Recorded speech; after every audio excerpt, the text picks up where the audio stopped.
The sound of someone truly saying you sometimes isn't in the big declarations. It's found in the simple text like, I knew you would need this, or just a random message that says, I'm here for you in the wee hours of the night. Those are the people that don't share your bloodline, but share your soul. Those are the people that become more than friends. They're your emergency contacts, your family, and your home.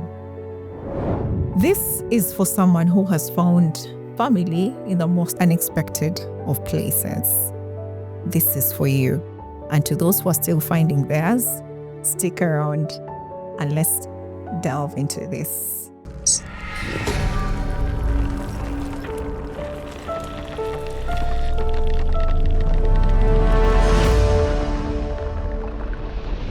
Hi, welcome back to another episode. Sandra is my name, the host of Unfiltered Truths. On this podcast, we delve deep into conversations that stitch our lives together. And today we are going to have a conversation about the friends that become family, or what we would call chosen family. But before we get deep into that, I want to say thank you to everyone that has been engaging with the conversations. The new people, you're welcome. Stick around. Don't forget to subscribe. So taking you back on a journey, I think a few weeks ago, I shared here, there's a moment in my life where I hit rock bottom. It wasn't like some public tragedy that happened. No, it's something that happened privately and shattered my life. But I remember the people that I wanted to reach out to, or whom I had hoped I would reach out to, weren't my kind of list, or for lack of a better word, the people that showed up in that moment. And there was this lady whom I hadn't really categorized as a family member, but somehow she read into the signs and knew that I was probably having a troublesome time. I remember vividly that day. It was a cold Tuesday evening, and she showed up at my doorstep with food stuff. Didn't really ask many questions, but just sat in there with me and held space for me. That very moment is when I quickly realized that family isn't really one that you are born into, but family is something that you're born for. And because she sat there and held space for me, it meant something. Family, it's not necessarily bloodline. It's more than that. And today I want to talk about chosen family. The anatomy of that kind of bond is what I want to describe. In a chosen family, you don't look at a problem to be solved, someone to fix, but rather a person to be loved. And what sets apart a great friend from your chosen family member is not the time that I don't want to say, what can I say? It's not about just history. It's the depth of the connection. But before I dive deep into that, I'm just saying chosen family. What is family? From description, personally, I would say family is traditionally like a group of people that belong together, sharing the same genetic makeup or same family ties. This could look like marriage, you could be born children, or it could be adoption. But over the years, over time, the definition has really changed based on the different factors. And we have about two types of families for the context of this conversation, not the other SST history kind of families. But in context of this conversation, I want to delve onto two types of families. There's a given family and a chosen family. A given family is one where you are born into, or you enter that family through things like adoption, marriage, and oftentimes you have shared family genetics or family ties, while the chosen family, on the other hand, is one that you consciously make a decision to choose based off preferences, could be love, the mutual support, and things like that. So today we are going to take the focus onto the chosen family. And what does that bond look like? The bond here, when it comes to things like, for example, from definition, it's chosen family. It's something that you choose. You choose this family based off the shared values, based off the love, based off the mutual support that you give each other. And in this kind of family, you're born together because of the loyalty and kindness. When we come down to the kind of support, the support that we get from this family gives us a deep sense of understanding, belonging. It's so unique that every person needs it. There's a myth that people always have about chosen families. They think chosen families are like plan B, or is a substitute for someone who has a difficult family relationship, or someone who is just estranged, But that's a lie. Regardless of your family situation, I mean the biological one, every human being needs to have both families. There's a unique thing that the given family, the chosen family brings to human connection, and that is validation and a strong sense of belonging. With that said, I came across research that showed that these chosen families give us like longevity. So if you want to live long, choose your family. Anyways, so what sets apart a great friend from your chosen family? Isn't it that it's not necessarily the history. Yeah, it's more to do with things like shared values. And these shared values could be broken down into key pillars that hold this chosen family together. I look at things, for example, from my story, you see that there was that, how can I say it? Unconditional witness. Yeah, like this lady, when she showed up, she witnessed me at my worst. When I was broken, I was a mess, as in a whole state of confusion and grief for whatever season that I was going through. And she didn't really see a problem to fix or ask so many questions. She just held space for me. And yeah, and that sometimes with our given families, we are not able to like be that free with them.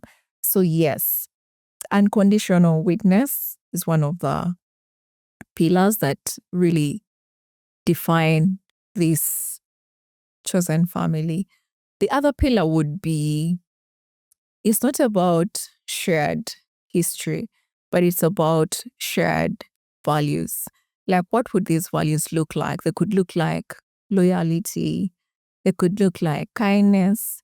They could look like mutual support, like something you cautiously and courageously do every single time to choose each other in that kind of family.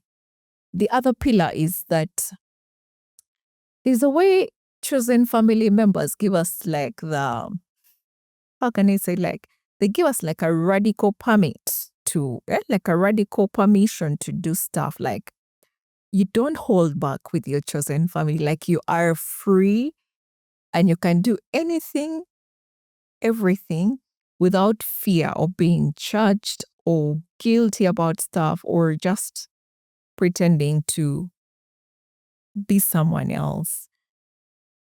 Yeah, so those are some of the pillars that really hold this chosen family together. But don't get me wrong.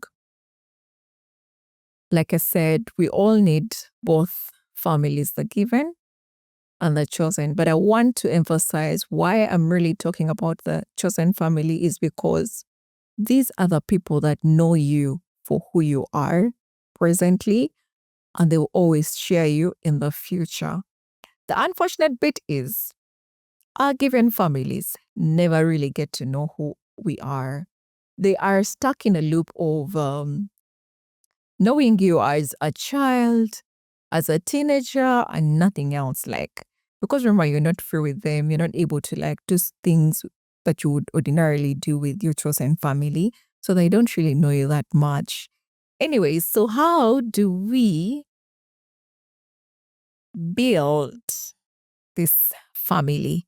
Because it doesn't just happen magically. You don't just wake up and you have a chosen family. There are things that must be done for this family to exist. Firstly, be the kind of friend that you'd want to be or you'd want to have.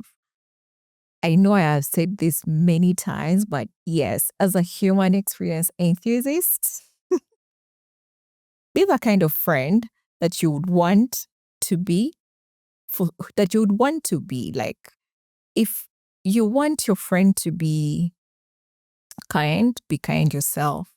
Remember small details, like nothing beats people like remembering small details. I remember there's a friend of mine whom I always just text and be like, hey, I know this is a tough season. This is when you lost your mom.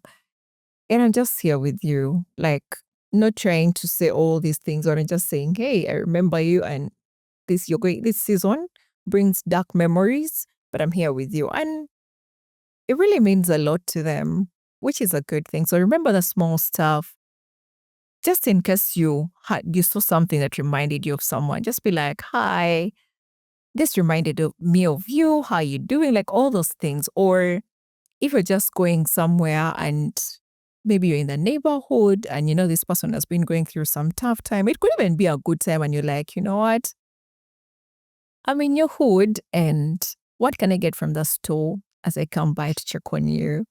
That's a very good gesture. When you do that, someone also will be able to return the favor, like reciprocate. Remember, generosity begets generosity. The other thing that you can do to create this kind of family is be able to, this is how I want to phrase it. You should have the ability to be in position to name what you need. You know, oftentimes I'll speak for myself. I'm quick to doing something for someone, but then I can't really say that this is what I want you to do for me, because most times you're like, oh, I want them to think about it and then let them surprise me. Sometimes someone will surprise you with what they thought is good for you and isn't. Then you'll be feeling a certain way. So I think it's a good thing for you to like be able to name what you need. For example, you could be like, I got a promotion and I would like someone to celebrate with me, but I just need a hug and maybe comfortable laughs or something like that. Or whatever way you'd want to name it, like describe exactly what you need, because that way someone is able to love you exactly how you want to be loved. And also just show that they really care. They don't want to just show you with the love the way they know, because you may not appreciate it, but also being in position to like receive. You know, sometimes we have friends who give us things and they just never let us receive. Speaking of that, I remember there was a time when we lived somewhere and there was an old lady in our neighborhood who used to frequently come home. She would maybe ask for something. It could be sometimes she would ask for money. Sometimes she would just ask for household stuff. And I remember mom would be like, let me go and tell this, okay, we call her auntie. Let me just call her Auntie X. Let me go and tell Auntie X to give us like a matchbox. And we have a matchbox, but then she would just be like, you see, when someone asks you for things, it's good to make them feel needed. Like they also hold something in your life, to feel valued, appreciated. Not them feeling like, oh my God, I can't go back to her because I keep asking for stuff. So every now and then she would go ask for salt, she would go ask for some sugar, she would go and ask for some matchbox, even when we did have those things in the house. But when in retrospect, doing this now, in retrospect, it actually does make sense, because to date, that's something that I have held on to and I move with. I never ever want someone to feel like it's only me doing and they can't do for me anything. So let your friends see that even if they do for you this big, allow them to do for you this small, because the gesture is what matters, I think. It's not the magnitude, but it's a gesture, the heart behind it and all that stuff. So yes, name exactly what you need, but then also be free enough to allow to receive from them. The other way that we would be able to create this kind of family is times have changed. Seasons change for the different friendships. Many things come up here and there. The lives get busier. But having rituals just reminds everyone that we are in this together. We're still one strong family, regardless of our busy lives. So these rituals could look like, maybe you have a weekly check-in call where you speak at length, maybe 2 hours or an hour. You could have like maybe those monthly hangouts, or just an annual trip that everyone knows every year, depending on the time of the year that you choose. We do ABCD. This is just to continue fostering and strengthening that bond that you already have, because people have busy lives. Some people work abroad, others work within, others are just home. Like, so much is going on. Others are in school, others are married. Like, there's a lot that goes on in life that if without these rituals, you can easily break apart. So with that said, I want you to take time, reflect on this message, and think about that one person whom you would call and tell them anything freely, or someone whom, if you thought about, they make you feel like home. And if this message hit some nerves, give you some warm hugs, please help me and like it. Only shows that the conversations are very important and they matter. But most importantly, share it with someone who needs to know that they need a chosen family. Don't forget to be subscribed, like, comment, and share. Before I close, I want you to remember that it's equally important to have a given family. Rather, it's very important to have a chosen family as much as your given family. Remember, chosen family is not a substitute for your given family. It is rather something that strengthens and improves your life, as research has showed. Until next time, bye. I value the time you've put in to watch this video. Thank you so much from my heart of hearts. If this message resonated with you in one way or the other, please subscribe. The purpose of this podcast is to bring hope, restoration, and resilience. Let's share this video with every one of us that we know is going through something and needs comfort